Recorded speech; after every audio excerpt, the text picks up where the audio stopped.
आता जुनं जुनं गेलं दादा, नवं नवं आला. पहिलं महाराज पाट्या वरुट्यावर मसाला वाटवा लागत होता. आता आता काय आलंय बोला की, मिक्सर. पहिलं चुलीवर स्वयंपाक करावा लागायचा. आता चूल राहिली का मावशी? हा राहिली का? आता गॅस आला. किती बदल झाला. जुनं जुनं गेलं दादा, नवं नवं आलं. लई वेगवेगळ्या प्रकारचे पद्धती आल्या महाराज आता. पण अवघड आहे, जुन्या गोष्टीशिवाय मजा नाही.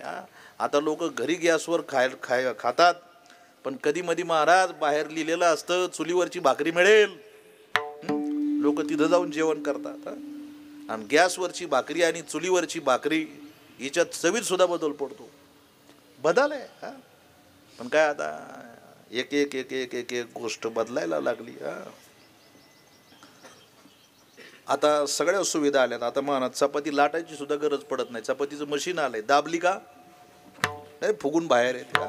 किती मशिनी आल्या. आता भाजी सुद्धा आता लई शिकावं लागत नाही. आता युट्यूबला लावायची रेसिपी.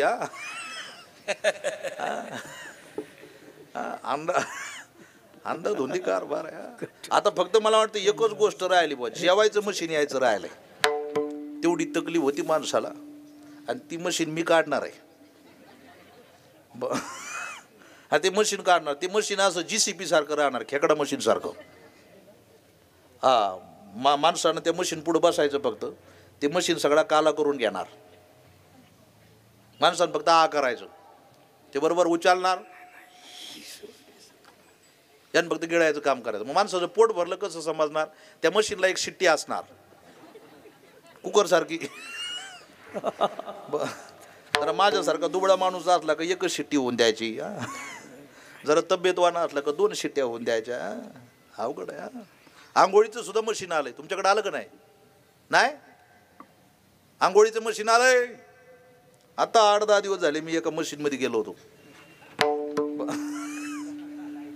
नाही, आंघोळीचं मशीन आलंय. त्या इकडच्या मराठवाडा भागात गेलो. काल्याचं कीर्तन होतं, काल्याचं कीर्तन.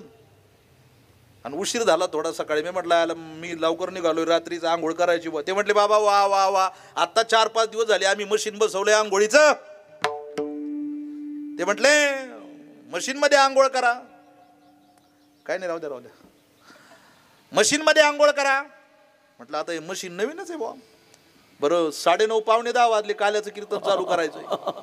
मग मी गेलो बाथरूम मध्ये. आता पाणी तर वरून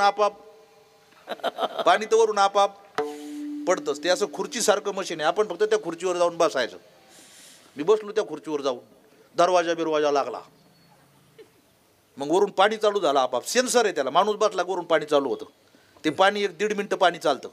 1.5 मिनिटं पाणी चाललं. त्याच्यानंतर त्या खुर्चीला एक असा प्लास्टिकचा हात आहे. तो लगेच साबण घेऊन आला. मी म्हणलं बरं आहे बाय. साबण लावली, तेवढ्यात लाईट गेली.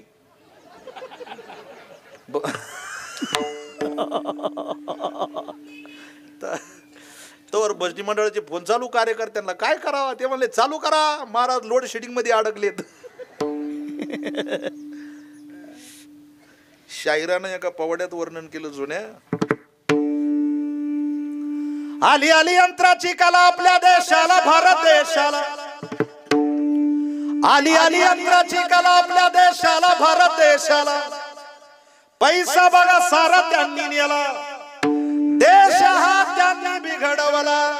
शायरी सांगतो, ही यंत्राची कला आली, देश बिघडवायचं काम केलं महाराज. अवघड आहे. पहिलं त्या तारा राहायच्या फोनच्या, आता तारा सुद्धा राहिल्या नाही. आता बिगर वायरीचा आवाज कुठपर्यंतही जातो. माणूस पाहायला भेटतो व्हिडिओ कॉलवर. किती विचार करण्यासारखी गोष्ट आहे.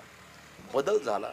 पण या सगळ्या गोष्टीतून मला तुम्हाला सांगायचं एकच महाराज, या सगळ्या गोष्टी वाढल्या बा, पण जुन्या माणसांशिवाय मजा नाही.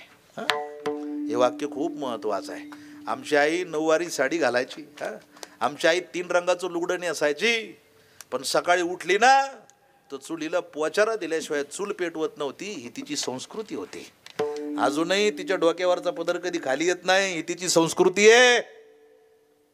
हे संस्कार, हे विचार अजूनही तुम्ही या मंडपमध्ये नजर टाका. ही म्हातारी माणसं गेली तर परत या मंडपमध्ये बसायला कोणी राहायचं नाही. जोपर्यंत म्हातारी माणसं आहे तोपर्यंत मंडपमध्ये माणसं आहेत.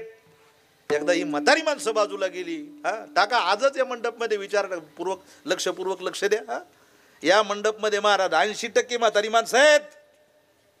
ही माणसं फक्त बाजूला काढली. आपण म्हणतो म्हाताऱ्या माणसाचं काय करायचं, आता काय त्यांचं वय झालं, पोत्यात घालून आणलं पाहिजे तुला. जुन्या माणसाशिवाय घरालाही शोभा नाही आणि जुन्या माणसाशिवाय कोणत्या कार्यक्रमालाही शोभा नाही. विठाला विठाला विठाला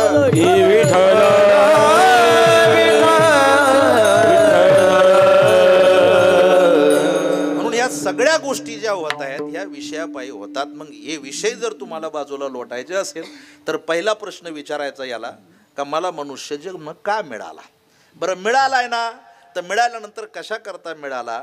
तुकोबाराया सांगतात मिळालाय ना तर मग मिळाल्यानंतर इथं या विषयातून तुमचा तोटाच होणार आहे. मग या विषयात राहण्यापेक्षा, त्याला शब्द वापरलाय रंगणे, या विषयात रंगण्यापेक्षा मिळालाय ना मनुष्य जन्म तर मग तुम्ही कोणत्या रंगात रंगा. रंगी रंगे रे